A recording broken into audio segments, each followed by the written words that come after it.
welcome to Inside Edge Cricket, your edge in the cricket world.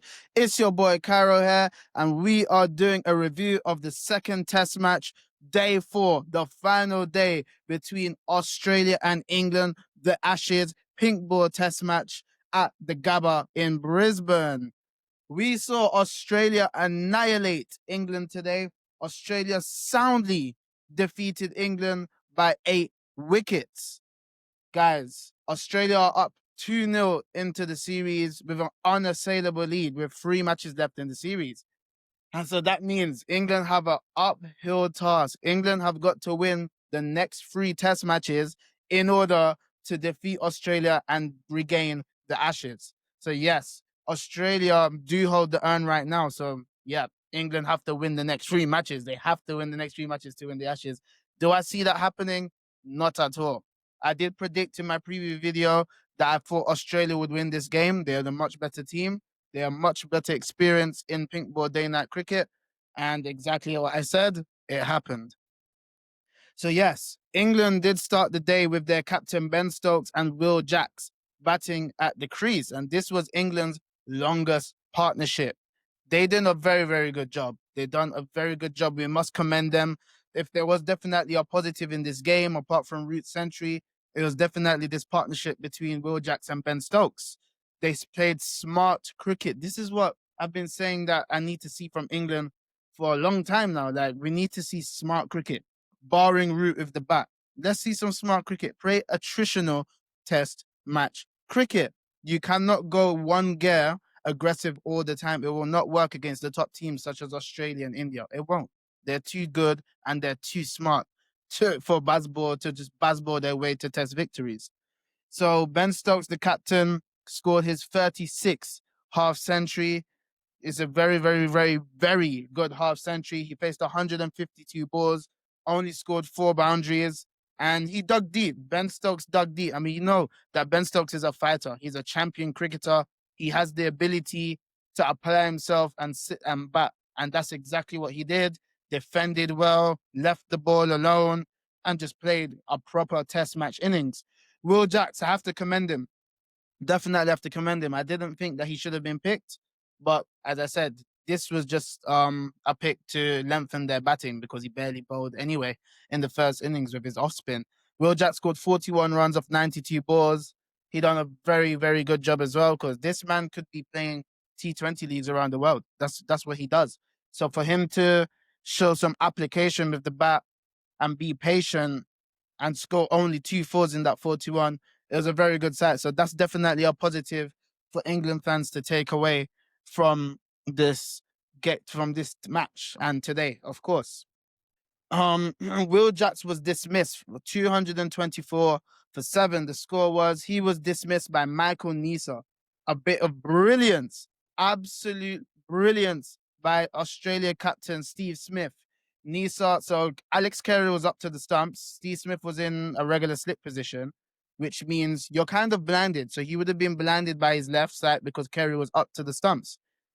Will Jacks nicked the ball. Steve Smith dived forward and caught the ball with his one hand. Absolutely incredible catch. And Steve Smith is also in the top 4 catchers in the history of Test cricket. This man is one of the best catchers in Test cricket. He just does not drop the ball. Steve Smith does not drop the ball. And we've seen him take absolute blinders throughout his career. Just an incredible cricketer.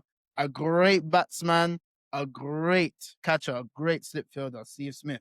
So yes, and Michael Neser was the pick of the bowlers. He was the pick of the bowlers. They decided to go with Michael Neser instead of Nathan Lyon, which was a huge call to leave Nathan Lyon out. And Michael Neser delivered the goods and rewarded the Australian selectors with their decision. He got a 5-wicket haul, his first 5-wicket haul in Test cricket in his 3rd match. And he's just a replacement bowler, Michael Neser, but he bowled very well. He's not fast. Alex Carey was up to the stumps the majority of the time. And can I just highlight, Alex Carey's wicket keeper in this game has been terrific. Absolutely terrific. He doesn't put any catches down. He takes some difficult catches. He's just been amazing. And also scored a very vital half century yesterday, which aided in Australia getting that 177-run lead. So yes, then we saw Michael Neser also dismiss Ben Stokes. with a nice ball. Ben Stokes just had his bat slightly out there. He didn't do a lot wrong, feathered it, and was taken brilliantly by Alex Carey to the wicket. It's very, very hard to keep up to the stumps to a seamer, and Alex Carey did it absolutely amazingly. Ben Stokes was furious with himself. You can see it in the thumbnail of this picture. He punched himself in the grill. He was distraught. He worked so hard for his country, and as the captain, setting an example to the team of what's required. And then afterwards, Atkinson, Cast, they were just blown away. England, sorry, beg your pardon. England were bowled out for 241 with a lead of 64. So Australia had to chase 65 to win the test match. And they got it done in 10 overs very, very quickly with the loss of 2 wickets. So they won the game by 8 wickets. Atkinson dismissed Travis Head. He got bowled, chopped on, and dismissed Marnus Labuschagne with a rising ball. Nicked off was taken by Jamie Smith. Jake Weatherald looked good again. So it's very, very good signs for Australia with Jake Weatherald looking good, looking composed. Also got a half century in the first innings. He finished 17 of 23 balls. But I want to talk about Stephen Smith came in aggressive. He finished the game 23 runs of 9 balls with 2 fours and 2 sixes. Jofra Archer, finally, we saw Jofra Archer pumped up. There was a whole debacle with between Archer and Steve Smith where Archer bowled a short ball. He was bowling quickly. The quickest spell of his entire career, which England really needed that in the first innings or when they took the second new ball. So, but at least Archer's saying, yeah, you know what? He can get in there. And maybe he just needed that jeering from Smith. So Smith told him, oh, so now you're bowling so fast when the game's over, champion.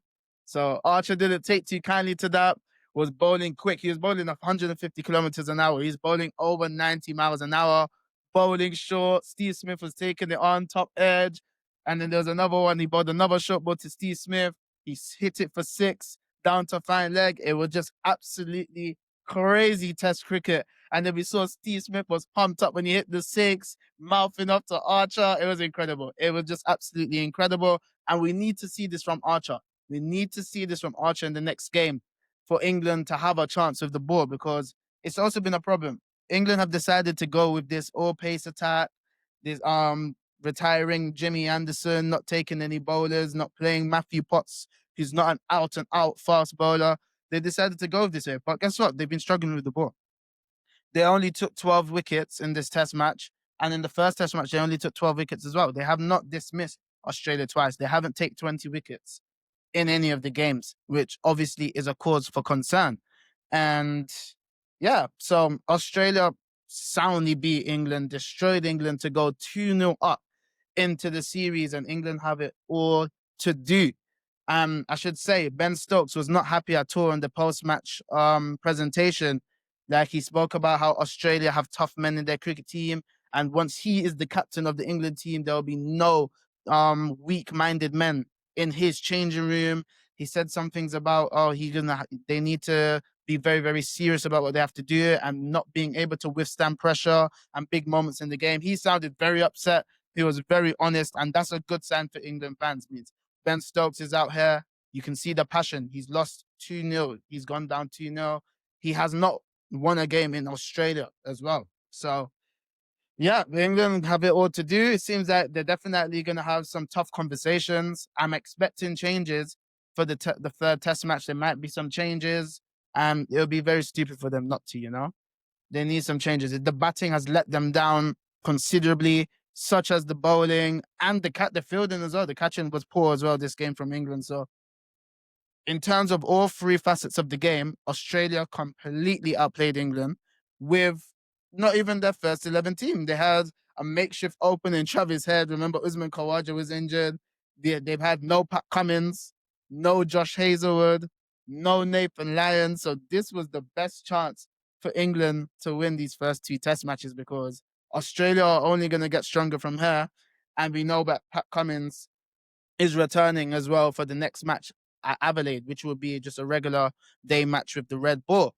And I've got some interesting stats for you guys. So Steve Smith as standing skipper since Pat Cummins became captain. He's played 11 matches, won 8 of them, and drawn 3. Steve Smith has not lost a single test match since being standing skipper for Pat Cummins.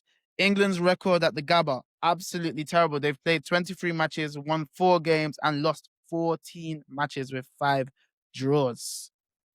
And the most tests in an away country without a win. Joe Root will not only be happy with this stat, he has a lot of great records on his resume. This is not a good one. Joe Root has played 16 test matches in Australia, has lost 14 of them with 2 draws. He hasn't won a single test match in 16 efforts in Australia. And of course, his 40th test match century and his first 100 in Australia in vain, as England got absolutely hammered in this game. Also, another stat.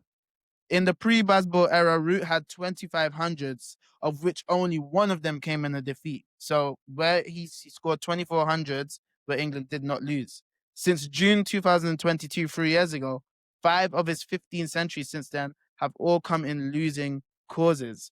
So yeah, Joe Root is scoring runs, but recently, even when he scores runs, England are losing test matches. And then we had Mitchell Starc was man of the match, deservedly. Deservedly man of the match. Mitchell Starc has been absolutely incredible so far in these first 2 test matches. He's got 2 5-wicket hauls, took 7 for 58 and 3 for 55 in the first test match, a 10-wicket haul altogether. This match, 6 for 75 in the first innings, then 2 for 66 in the second innings. He has the most wickets in the series, the most fifers in the series. He top scored for Australia with the bat in the first innings, 77, and got man of the match in both the first match and now the second match. This man is on his way to becoming man of the series for this Ashes. So yeah, guys, you guys tell me what you think in the comment section. How can England bounce back? How can they be competitive and come back into the series? And how do you think Australia will fare with Pat Cummins, their captain and great fast bowler, coming back into the team for the 3rd test match? Thank you for watching, guys. Make sure to like and make sure to subscribe, and I'll see you on the next one.